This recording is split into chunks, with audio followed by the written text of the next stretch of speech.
నూతన రేషన్ కార్డుల పంపిణీ కార్యక్రమానికి అందరూ కూడా చెప్పలతో స్వాగతం. అభివృద్ధి ప్రదాత ప్రజల సంక్షేమాన్ని కోరుకునే నిరంతరం కావాల్సింది కోరుతా ఉన్నాం.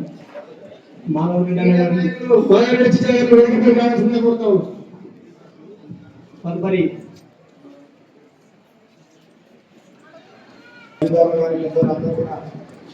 తెలంగాణ గేయం ప్రారంభమైనప్పుడు లేచి నిలబడి వచ్చిందిగా కోరుతా ఉన్నాం.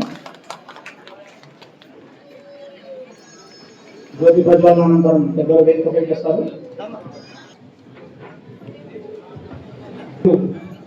మరొక విద్యావేత్త శాసనసభ్యులుగా ఉంటే ఎలాంటి అభివృద్ధి జరుగుతా ఉందో మన పిల్లల భవిష్యత్తును ఒక 5 సంవత్సరాల తర్వాత, ఒక 10 సంవత్సరాల తర్వాత అంటే కార్పొరేట్ ప్రభుత్వ పాఠశాలను, కళాశాలను ఆ విధంగా కార్పొరేట్ స్థాయికి దీటుగా తీర్చి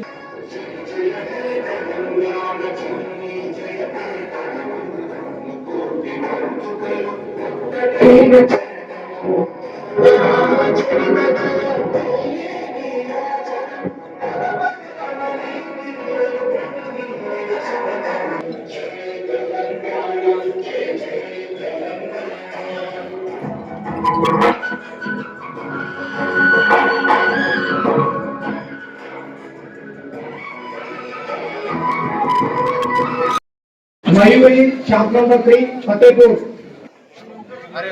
Lakshmidevi shop number 2 Chaudarpalli, shop number 6 దయచేసి కొలైపల్లి, ఈడి ఉషానాని shop number 9 Bokolapalli, Kalyani shop number 11 Ramachandrapur, Koduru అంబ్య shop number 19 Koduru, Jajula Rajeshwari shop number 7 Pothampalli, Jajula Rajeshwari shop number Sindhuja shop number 18 అక్కడ మిగతా వారు కౌంటర్లో తీసుకొని అదేవిధంగా రేషన్ కార్డు చూడడం జరుగుతుంది.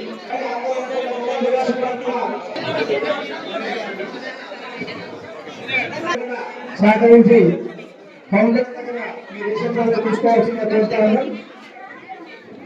ఈ కార్యక్రమానికి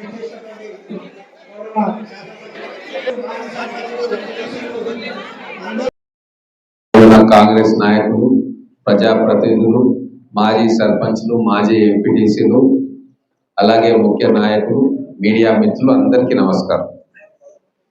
అమ్మ చెప్పింది అందరూ. ఈరోజు మనందరికీ కూడా సంతోషంగా ఉంది. నాకైతే సంతోషంగా ఉంది. మీకు సంతోషంగా ఉందా? రేషన్ కార్డులు రాబోతా ఉన్నాయని ఉంది కదా. 10 సంవత్సరాలు అడిగినాము. సరే, వాళ్ళు ఎందుకు ఇవ్వలేదో వాళ్ళకే తెలుసు. మీరు మాకు ఓట్లు వేసినందుకు మీ మనసులో ఏముంది, మేమేం కోరిక కోరిండ్రు అనేది ఆలోచన చేసి అర్థం చేసుకొని వీలైనంత తొందరలో మా హామీలు ఏవైతున్నాయో మీకు ఇచ్చే ప్రయత్నం చేసినాం. మీ గ్రామంలో ప్రచారానికి వచ్చినప్పుడు మహబూబ్నగర్ మండలంలో అన్ని గ్రామాలు పోయినాం. ప్రతి దగ్గర కూడా ముఖ్యంగా మహిళలు ముందుకు వచ్చి మాకు రేషన్ కార్డు లేవు సార్ అని చెప్పి కొంతమంది అడిగినారు. కొంతమంది ఏమో మాకు ఇల్లు లేవు సార్, మేము ఎట్లా బతకాలి పేదోళ్ళం అని చెప్పి వాళ్ళు అడిగినారు. ఇంకొంతమంది మా పిల్లలకు నౌకర్లు లేవు సార్ అని చెప్పి వాళ్ళు అడిగినారు. ఇట్లా మన గ్రామాల్లో నివాసం ఉండే అమ్మలక్కలు కావచ్చు, అక్క చెల్లెళ్ళు కావచ్చు, యువకులు కావచ్చు, వాళ్ళు ఏమేమి అడిగినరో వాటన్నింటినీ కూడా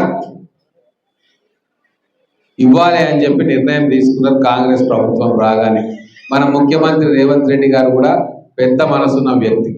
అందుకే రాగానే 60,000 మంది మన పిల్లలకు నౌకర్లు ఇచ్చింది. 10 సంవత్సరాల్లో వాళ్ళు చేయలేని పని మొదటి 6 నెలలనే మన ముఖ్యమంత్రి గారు చేసింది. దాని తర్వాత ఇల్లు లేని వాళ్ళ సంగతి ఏంది అని అడిగి ఎవరెవరికైతే ఇల్లు లేవో వాళ్ళందరికీ కూడా మొత్తం తెలంగాణలో 4 లక్షల మందికి ఇల్లు శాంక్షన్ చేసిండ్రు. ఈరోజు మన మహబూబ్ నగర్ నియోజకవర్గానికి 3,500 ఇండ్లు వస్తే మన మహబూబ్ నగర్ మండలానికి 776 ఇళ్ళు శాంక్షన్ చేసినాం. దాంట్లో 482 మంది మొదలు చేసిండ్రు, ఆల్రెడీ కట్టుకోవడం మొదలు పెట్టిండ్రు. దాంట్లో కొంతమందికి బేస్మెంట్ అయింది, కొంతమంది గోడలు కట్టుకుంటా ఉన్నారు, వాళ్ళకు డబ్బులు కూడా పడతా ఉన్నాయి. దాదాపు 3 కోట్ల రూపాయలు కేవలం మన మండలంలోనే ఇల్లు కట్టుకుంటున్న వాళ్ళ అకౌంట్లలో డబ్బులు పడ్డాయి. అంటే మేము ఏదైనా మాట చెప్తే గతంలో చెప్పినట్టు డబుల్ బెడ్రూమ్లు ఇస్తామని చెప్పి 10 ఏళ్ళు టైంపాస్ చేసేటోళ్ళం కాదు. దళిత బంధు ఇస్తామని చెప్పి ఎవ్వరికి ఇవ్వకుండా ఎగనామం పెట్టేటోళ్ళం కాదు. మేము ఏదైనా మాట ఇస్తే ఈ 5 ఏళ్ల కాలంలో అన్నింటినీ కూడా పూర్తి చేసే మళ్ళీ మేము ఎలక్షన్లకు వస్తాం. అందుకే ఒక్కొక్కటి పూర్తి చేసుకుంటూ పోతా ఉన్నాం. ఇండ్ల సంగతి ఈ రోజుకు 776 మండలానికి ఇచ్చినాం. మళ్ళీ ఇవన్నీ కట్టిన తర్వాత మళ్ళీ 3000 ఇండ్లు నియోజకవర్గానికి వస్తాయి. మళ్ళీ మన మహబూబ్ నగర్ మండలానికి మళ్ళీ 700-800 ఇండ్లు మనకు వస్తాయి. ఎవరికి ఇల్లు లేదు అనకుండా, లేదు గుడిసెలల్లో ఉంటున్న ప్రతి పేదవాళ్లకు ఇల్లు కట్టించే బాధ్యత కాంగ్రెస్ ప్రభుత్వం. అది ఇందిరమ్మ ఇండ్లు. గతంలో కూడా ఇందిరమ్మ ఇండ్లు ఇచ్చినాం. చాలా గ్రామాలలో ఇప్పటికీ కూడా ఇందిరమ్మ ఇండ్లు ఉన్నాయి. గవే మిగిలినవి తప్ప మధ్యలో 10 సంవత్సరాల కాలంలో బీఆర్ఎస్ ఉంటే ఒక్క ఇల్లు కూడా ఎవరికి రాలే, రేషన్ కార్డులు రాలే, ఉద్యోగాలు రాలే. అలాగే కరెంటు కూడా మీటర్ ఎక్కువ తిరుగుతా ఉంది, మేము కట్టలేకపోతున్నాం అంటే ప్రతి పేదవాడికి 200 యూనిట్ల కరెంటు ఫ్రీగా ఇస్తా ఉన్నాం. దాదాపుగా 600 నుంచి 1000 రూపాయల దాకా మనం దాన్ని పొదుపు చేసుకుంటా ఉన్నాం. అది కూడా మనము ఈ గవర్నమెంట్ వచ్చిన తర్వాత అయింది. ఇప్పుడు అన్నిటికంటే ముఖ్యంగా రేషన్ కార్డులు. రేషన్ కార్డు ఇస్తే అది కాగితంతో కాదు. గతంలో రేషన్ షాపులలో పోకుంటుండే ఎవరు అట్లా రేషన్ వచ్చిందని తెలియగానే ఈ చేతితోటి ఇస్తే వాళ్ళు ఏదో ఇచ్చేటోళ్ళు మనకు 100-200 అది తీసుకొని పోయి మీ జేబులకి వెళ్ళి ఇంత ఖర్చు పెట్టుకొని కిరాణా షాప్లకు పోయి సన్న బియ్యం తీసుకొచ్చుకుంటుంటారు. ఆ దొడ్డు బియ్యం తినడానికి మనకి రాకుంటుండే. ఆ దొడ్డు బియ్యం తీసుకపోతే ఇడ్లీ పిండికో దానికో సరిపోతూ ఉండే. హైదరాబాద్లో వాళ్ళు డబ్బాలకి అమ్ముతూ ఉంటుండే వీళ్ళంతా. కానీ ఇప్పుడు మన ఊర్లో దొరికే రేషన్ షాపుల బియ్యం మనం ఇంటికి తీసుకొచ్చి మన పిల్లలకు కమ్మగా వండి పెట్టుకుంటా ఉన్నాం. ఈ సన్న బియ్యం అనేది భారతదేశంలో ఎవ్వరు ఇయ్యలే. పేద ప్రజలకు కానీ గ్రామంలో ఉన్న ప్రజలకు కానీ ఎవ్వరు ఇయ్యలే. ఈరోజు కాంగ్రెస్ సర్కార్ వచ్చి ఈ సన్న బియ్యం ఇస్తూ ఉంది. 6 కిలోలు ఒక్కొక్కరి చొప్పున సన్న బియ్యం ప్రతి ఒక్కరికి ఇస్తుంది. ఆ సన్న బియ్యం కోసమే ఈరోజు రేషన్ కార్డు లేని వాళ్ళందరూ కూడా మాకు రేషన్ కార్డు కావాలి అంటే ప్రతి ఒక్కరికి కూడా రేషన్ కార్డు ఇచ్చే కార్యక్రమం చేస్తూ ఉన్నాం. రేషన్ కార్డులు ఇవ్వడమే కాదు, గతంలో ఒక పేరు ఎంట్రీ చేయాలి రేషన్ కార్డులో అంటే నానా తిప్పలు అయ్యేది. ఎంట్రీలు చేయలే. ఎవరైనా కొత్తగా ఇంటికి కోడలు వచ్చింది, లేకుంటే పిల్లలు పెద్దగా అయినరు, వాళ్ళకి పెళ్ళిళ్ళు అయ్యి ఇంకో సంసారం చేస్తున్నారు, లేదు ఇంకెవరైనా ఊర్లకి వెళ్ళి వచ్చి మనతో ఉంటున్నారు పెద్ద మనుషులు, వాళ్ళు ఎవ్వరి పేరు ఎంట్రీ కాలేదు. కానీ ఈరోజు మేము వచ్చినాక కేవలం మన మండలంలోనే దాదాపుగా 2000 మంది కొత్తగా ఎంట్రీ చేసినాం. రేషన్ కార్డులలో వాళ్ళు ఎంట్రీ చేసినాం. కోడళ్ళు కావచ్చు, పెద్ద మనుషులు కావచ్చు, చదువుకునే పిల్లలు పట్టణం నుండి తిరిగి వచ్చేటోళ్ళు కావచ్చు, లేదా వలస వచ్చి ఊర్లలో ఉండేటోళ్ళు కావచ్చు, వాళ్ళందరి పేర్లు కూడా కుటుంబంతో పాటుగా ఆ రేషన్ కార్డులలో ఎంట్రీ చేసినాం. దీనివల్ల మొత్తం ఈ 16 నెలల్లో 6700 మంది కొత్తగా ఈరోజు సన్నబియ్యం తినే అర్హత సంపాదించుకున్నారు ఆ రేషన్ కార్డుల ద్వారా. గతంలో అన్ని ఇప్పుడు మన మండలంలో రేషన్ కార్డుల సంఖ్య ఈరోజు 11,307 అయింది. మీకు గుర్తుందో లేదో, బీఆర్ఎస్ పాల చాలా రేషన్ కార్డులు ఏరివేసిండ్రు, తీసేసిండ్రు. కానీ ఇప్పుడు మేము ఏమి చేస్తున్నాం, అప్పుడు ఉన్న రేషన్ కార్డులను ఉంచుకుంటూ కొత్త రేషన్ కార్డులు మళ్ళీ మీకు ఇస్తే ఈరోజు 11,307 రేషన్ కార్డులు కేవలం మన మహబూబ్ నగర్ మండలంలో గవర్నమెంట్ ఇస్తుంది. వాళ్ళందరికీ కూడా ఎవరి పేర్ల రేషన్ కార్డులు ఉంటే ఒక్కొక్కరికి 6 కిలోల చొప్పున సన్న బియ్యం కూడా ఇస్తా ఉన్నాం. కాబట్టి కాంగ్రెస్ ప్రభుత్వం అంటేనే చల్లగా చూసే ప్రభుత్వం. పేద వర్గాలు, రైతులు, గ్రామీణ ప్రాంతాల్లో ఉండే వాళ్ళు వాళ్ళ మనసులలో ఏముందో ఆ కోరికను తీర్చడానికి అహర్నిశలు ప్రయత్నం చేసే సర్కారే మన రేవంత్ అన్న సర్కారు, మన కాంగ్రెస్ ప్రభుత్వం. కాబట్టి మీరందరూ కూడా ఇంకా ఉన్నాయి చేసేటివి, చేస్తాం. మాట ఇచ్చినాం కాబట్టి చేస్తాం. ఆ రోజు రాజశేఖర రెడ్డి గారు మాట ఇచ్చిండ్రు, కాంగ్రెస్ ముఖ్యమంత్రిగా ఇచ్చిన మాట అంతా కూడా చేసిండ్రు. ఆరోగ్యశ్రీ తెచ్చిండ్రు, మధ్యలో బీఆర్ఎస్ వాళ్ళు దాన్ని మూలకు పడేస్తే మళ్ళా మన కాంగ్రెస్ ప్రభుత్వం వచ్చినాక మీకు ఆరోగ్యశ్రీ పెట్టినాం, 10 లక్షల రూపాయలకు పెంచినాం. మీకు ఏదైనా ఇబ్బంది అయితే 10 లక్షల రూపాయల దాకా ఫ్రీగా మీరు ట్రీట్మెంట్ తీసుకునే సౌకర్యాన్ని మళ్ళా మేము కల్పించినాం. పావలా వడ్డీ బంద్ చేసిర్రు, అప్పుడు రాజశేఖర రెడ్డి గారు తీసుకొస్తే ఆ వడ్డీలు ఇవ్వలే. ఇప్పుడు అన్ని ఒక్కొక్కటిగా అవి క్లియర్ చేస్తా ఉన్నాం. ప్రతి మహిళను కోటీశ్వరాలను చేయాలి అని చెప్పి కాంగ్రెస్ ప్రభుత్వం ముఖ్యమంత్రి గారు అనుకుంటా ఉన్నారు. ఖచ్చితంగా రాబోయే రోజుల్లో మహిళా సంఘాల్లో ఉన్న ప్రతి మహిళ, ప్రతి సంఘం కూడా కోటీశ్వరు కావాలి అని చెప్పి వాళ్ళ రుణాన్ని, వాళ్ళకి ఇచ్చే లోన్ అమౌంట్ ను పెంచే కార్యక్రమం చేస్తున్నాం. పావలా వడ్డీ బకాయిలు కూడా ఒక్కొక్క జిల్లా క్లియర్ చేసుకుంటూ మన మహిళలకు ఏవైతే బకాయిలు పెట్టిపోయినరో ఆ బకాయిలన్నీ కూడా ఇస్తా ఉన్నాం. ఇన్ని రకాలుగా మీకోసం ఆలోచన చేస్తున్నాం. ఇంకా మహిళలు ఉన్నారు కాబట్టి ఊకే అదే చెప్తా ఉన్నాం. ఫ్రీ బస్ అయిపోయాయి. మొన్న రాఖీ పండుగ చూస్తే మీరు టీవీలలో చూసుంటారు, ఎక్కడికక్కడ రోడ్లు జామ్. గతంలో ఎన్నడూ కూడా పోయిన వాళ్ళు కూడా ఈ రోజు వాళ్ళ అన్నల దగ్గరికి, తమ్ముళ్ళ దగ్గరికి పోయి రాఖీలు కట్టుకొని మళ్ళా ప్రేమ అనుబంధం పంచుకున్నారు. ఇంత గొప్ప అవకాశం ఎట్లొచ్చింది? మన ఆర్టీసీ బస్సులలో ఉచితంగా ప్రయాణం చేసుకునే వెసులుబాటు మా మహిళలకు ఇచ్చింది. మరి మహిళలు ఒక్కరే పోరు కదా, వెంబడి భర్తనో కొడుకునో కూడా తీసుకుపోతారు. కాబట్టి మళ్ళా మర్చిపోయిన అనుబంధాలు, మర్చిపోయిన ప్రేమలన్నీ కూడా మళ్ళీ ఒకసారి మొగ్గదొడిగినాయి. కుటుంబాలు మంచిగా ఉంటా ఉన్నాయి, సంతోషంగా ఉంటా ఉన్నారు. ఈ సంతోషం ఇట్లనే కలకాలం ఉండాలంటే ఈ సంతోషానికి కారణమైన ఆ చేతిని మీరు ఎప్పుడు కూడా మర్చిపోవద్దు. మీ తల మీద అమ్మవారిలాగా ఆశీర్వదించే చెయ్యే కాంగ్రెస్ ప్రభుత్వం. దాన్ని మర్చిపోతే మళ్ళా పాతాళంలోకి పోతాం మనం. గతంలో బ్రహ్మాండంగా ఉండే రైతులు బాగుపడ్డారు. కాంగ్రెస్ పార్టీ రాజశేఖర రెడ్డి గారు ఉన్నప్పుడు రైతులు బాగుపడ్డారు, రుణ మాఫీ అయింది. ఇక్కడ కూడా 2 లక్షల రుణాన్ని మాఫీ చేసిండు మన రేవంత్ అన్న. 2 లక్షలు అంటే మామూలు విషయం కాదు. భారతదేశంలో ఎవరికి కూడా ఆ 2 లక్షల రుణం మాఫీ ఏ రాష్ట్రం చేయలేదు. వాళ్ళు వీళ్ళు కొద్దిగా మిగిలిపోయినారు, వాస్తవమే. కానీ ఎందుకు మిగిలిపోయారు, దానికి కారణాలు వేరు. వాళ్ళు ఇంటి లోన్ తీసుకున్నారు, లేదా గోల్డ్ లోన్ తీసుకున్నారు, ఇంకో లోన్ తీసుకున్నారు. కుటుంబంలో 2 లక్షల కంటే ఎక్కువ లోన్ ఉండే అటువంటి కేసులు అక్కడ ఇక్కడ రాలేదు. కానీ మన తెలంగాణ రాష్ట్రంలో 20,000 కోట్ల రూపాయలు మీకు రుణమాఫీ చేసినాం. 25 లక్షల రైతు కుటుంబాలను రుణ విముక్తి చేసినాం. ఇది మామూలు ముచ్చట కాదు. కేవలం కాంగ్రెస్ ప్రభుత్వం చేసిన ఈ మంచి పని దేశంలో ఏ పార్టీ, ఏ ప్రభుత్వం, ఏ గవర్నమెంట్ చేయలే. కానీ ఇవన్నీ కూడా మాకు చిన్న లోపం ఉంది. మా నాయకులకు చేసిన పని ఎక్కువ చెప్పుకోరు, కానీ ఇప్పుడు చెప్పుకోవాల్సిన అవసరం ఉంది. ఇక మిగతాగా 10 ఏళ్లలో ఉన్న బీఆర్ఎస్ తోడు చేయండి అన్ని చేసినామని బొంకే అలవాటు వాళ్ళకు 10 సంవత్సరాల్లో ఉండే. అన్ని చేసినాం అంటే తీరా వచ్చి చూస్తే ఏం కాలే.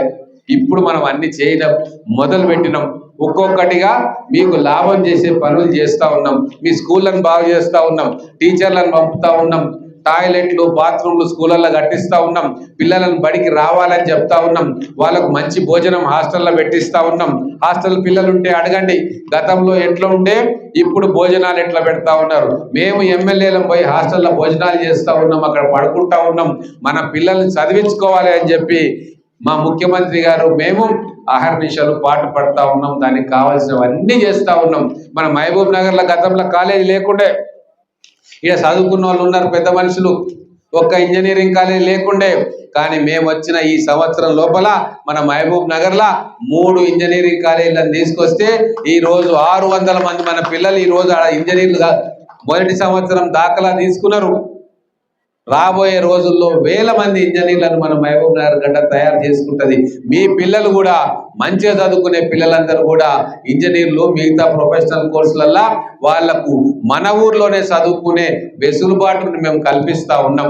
ఎక్కడికో హైదరాబాద్ పోయి చదువుకోవాలంటే మీకు వేల లక్షల రూపాయలు ఖర్చు అవుతుంది. ఆ భారం పేద మధ్యతరగతి కుటుంబాలు మోయలేవు. కాబట్టి మన ప్రజల వద్దకు పాలన అన్నట్టుగా మన ఉంటున్న చోటికి ఉత్తమమైన విద్య అందించే కార్యక్రమం కూడా మన మహబూబ్నగర్ నియోజకవర్గంలో చేస్తా ఉన్నాం. దానికి మన ముఖ్యమంత్రి గారు మనకు పూర్తి సహాయ సహకారాలు అందిస్తూ ఉన్నారు. కాబట్టి సమయం ఎక్కువైంది, ఎక్కువ తీసుకోను కాబట్టి ఒక్క విషయం చెప్పి ముగిస్తా. రాబోయే రోజుల్లో ఇంకా అనేక పథకాలు రాబోతా ఉన్నాయి. అమలక్కల మైండ్లో ఒకటి ఉంటుంది, అదే ఎక్కడ పోయినా అడుగుతూ ఉంటారు, ఏది ఉందో మాకు తెలుసు 2500 అది కూడా వచ్చేటప్పుడు వస్తుంది, రాసి పెట్టుకుంటున్నాం లెక్కలు. ఖచ్చితంగా ఇంకా మేము 3.5 సంవత్సరాల అధికారంలో ఉంటాం. ఇవన్నీ అప్పులు చేసి పోయినాయన, కిస్తులు కట్టాలి, అసలు కట్టాలి, ఈ మొత్తం గందరగోళ పరిస్థితిని సరి చేసుకోవాలి, మా రైతులను చూసుకోవాలి, రేషన్ కార్డులు ఇచ్చుకోవాలి, బియ్యం ఇచ్చుకోవాలి, ఉద్యోగం ఇచ్చుకోవాలి, మహిళలకు ఆర్టీసీ ఉచిత ప్రయాణం చేయాలి. ఇవన్నీ అవుతా ఉన్నాయి. ఒక్కొక్కటిగా ఉచిత కరెంట్ ఇస్తా ఉన్నాం, ప్రాజెక్టులు కట్టుకుంటున్నాం, రోడ్లు కట్టుకుంటా ఉన్నాం, సీసీ రోడ్లు గ్రామాలలో వేసుకుంటున్నాం, డ్రైనేజీలు వేసుకుంటా ఉన్నాం. ఇవన్నీ కొద్దిగా ఒక కొలిక్కి రాగానే మా ఆడబిడ్డలు ఏదైతే కోరిక కోరుతున్నారో ఖచ్చితంగా అది కూడా తీరుస్తామని చెప్పి తెలియజేస్తా ఉన్నాం. ఇచ్చిన మాట తప్పేది కాంగ్రెస్ ప్రభుత్వం చరిత్రలో లేదు. మన రేవంత్ రెడ్డి గారు కూడా ఇచ్చిన మాట తప్పరు కాబట్టి అది కూడా మీ అకౌంట్లలో ఇవన్నీ కొద్దిగా సర్దుకున్నాక చక్కదిద్దినాక అవి కూడా మీకు వస్తాయి. కాబట్టే మీరు రాబోయే స్థానిక సంస్థల ఎలక్షన్స్ వస్తున్నాయి. ఇక్కడ మన కాంగ్రెస్ నాయకులు అందరూ కూడా మీతో పాటు పాల్పంచుకుంటున్నారు. మీ ఇల్లు కడుతుంటే మీ దగ్గరకు వచ్చి చూస్తూ ఉన్నారు, ఏమైనా ఇబ్బంది ఉంటే అధికారులతో మాట్లాడుతూ ఉన్నారు, గ్రామంలో ఏమైనా సమస్యలు ఉంటే నా దృష్టికి తీసుకొస్తా ఉన్నారు. ఈ ప్రభుత్వం ఇంకా 3.5 సంవత్సరాల కాలం ఉంటుంది కాబట్టి ఏ పని చేసినా, ఏ పని ఇబ్బంది ఉన్నా, ఆఫీసర్ రాకున్నా, టీచర్ రాకున్నా, బడి కావాలన్నా, రోడ్డు కావాలన్నా మా దగ్గరికి రావాలి. మా నాయకులు మా దగ్గరికి వస్తే నాతో ఆయన ఏం చేస్తా, ముఖ్యమంత్రి గారి దగ్గర తీసుకుపోతా. కాబట్టి రేపు వచ్చే ఎన్నికల్లో మన వాళ్ళను మీరు గద్దెనెక్కిస్తే మీ అందరికీ కూడా వెసులుబాటు ఉంటుంది. వాళ్ళు కూడా మంచిగా పనిచేయడానికి, ఉత్సాహంగా మీ కోరికలన్నీ తీర్చడానికి వాళ్ళు నడుం కట్టుకుంటారు. అంతేకాదు ఒక్కటి చెప్పడం మర్చిపోయినా, ఉపాధి హామీల ఏ భూమి లేని వాళ్ళకు కూడా దాదాపుగా 1200 మందికి 6000 చొప్పున 72 లక్షల రూపాయలు ఇందిరమ్మ ఆత్మీయ భరోసా అని చెప్పి ఇస్తా ఉన్నాం. రాబోయే రోజుల్లో ఈ సంఖ్య ఇంకా పెరుగుతుంది. ఈసారి ఎండాకాలంలో గతంలో ఎవరైతే నోట్ చేసుకోలేదో 20 పని దినాలు చేయని వాళ్ళు చాలా మంది ఉండి అడిగిన మరి మార్కెట్ల సార్ అంటే ఏమి ఇబ్బంది పడకు, వచ్చేసారి మీరు 20 పని దినాలు కంప్లీట్ చేసుకోండి, మీకు కూడా 6000 రూపాయలు మీ అకౌంట్లో పడతాయని చెప్పడం జరిగింది. వచ్చే ఎండాకాలంలో మన వ్యవసాయ పనులు అయిపోయినాక ఖాళీగా ఉన్న సమయంలో మీరు ఉపాధి హామీ పథకంలో కూడా ఎవరైతే పేద వర్గాలు ఉన్నాయో వాళ్ళు ఎన్రోల్ చేసుకొని 20 పని దినాల కంటే ఎక్కువ కంప్లీట్ చేసుకుంటే అప్పుడు పడే ఆత్మీయ భరోసా కూడా మీ అకౌంట్లలో పడుతుంది. కాబట్టి ప్రభుత్వం చేస్తున్న అన్ని కార్యక్రమాలలో మీరు మాకు తోడ్పాటు అందించాలి. చిన్న చిన్న పొరపాట్లు అక్కడిక్కడ జరిగితే వాటిని మా దృష్టికి తీసుకురండి. ఎక్కడ కూడా మా ప్రభుత్వంలో మా నాయకులు కానీ కార్యకర్తలు కానీ ఏ రోజు కూడా ప్రజలకు ఇచ్చే పనులలో, సంక్షేమ పథకాలలో ₹1 కూడా వాళ్ళు ఆశించరు. ఏ దళారీ వ్యవస్థ లేదు, అవన్నీ పోయినాయి. గతంలో చూసినాం, ఏ పని కావాలన్నా కూడా అక్కడ ఉన్న స్థానిక నాయకులకు, ఆ పార్టీకి చెందిన వాళ్ళకు మనం డబ్బులు ఇచ్చేది. రైతు బంధు అయితే అప్పుడున్న ముఖ్యమంత్రి అన్నాడు 10 లక్షలకు 5 లక్షలు నొక్కుతున్నారు బీఆర్ఎస్ వాళ్ళు అని చెప్పి మేము అనలే. అప్పుడున్న కేసీఆర్ గారు వాళ్ళ పార్టీ మీటింగ్ లో అన్నారు. అటువంటి సంస్కృతి లేదు ఇక్కడ. జేబులకు వెళ్ళి ఖర్చు పెట్టి ప్రజలకు పనిచేసే అనుభవం ఉన్న నాయకులు మా కాంగ్రెస్ నాయకులు, కార్యకర్తలు. కాబట్టి ఎవరైనా అక్కడ ఇక్కడ తెలియక ఆ పార్టీ ఈ పార్టీ నుంచి వచ్చిన వాళ్ళు పాత పద్ధతి అలాగే పెడితే ఇమ్మీడియట్ గా నాకు తెలియజేయండి. ఖచ్చితంగా వాళ్ళని మందలిస్తాం. మేము ఉన్నది ప్రజల కోసమే. మీరు ఓట్లేసి గెలిపించిర్రు, ఈ 5 సంవత్సరాలు మీకు సేవ చేయడానికే ఉన్నాం. ఇది మాత్రం మీరు గుర్తుపెట్టుకోవాలి, మమ్మల్ని ఆశీర్వదించాలని తెలియజేసుకుంటూ ముగిస్తా ఉన్నాను. జై తెలంగాణ.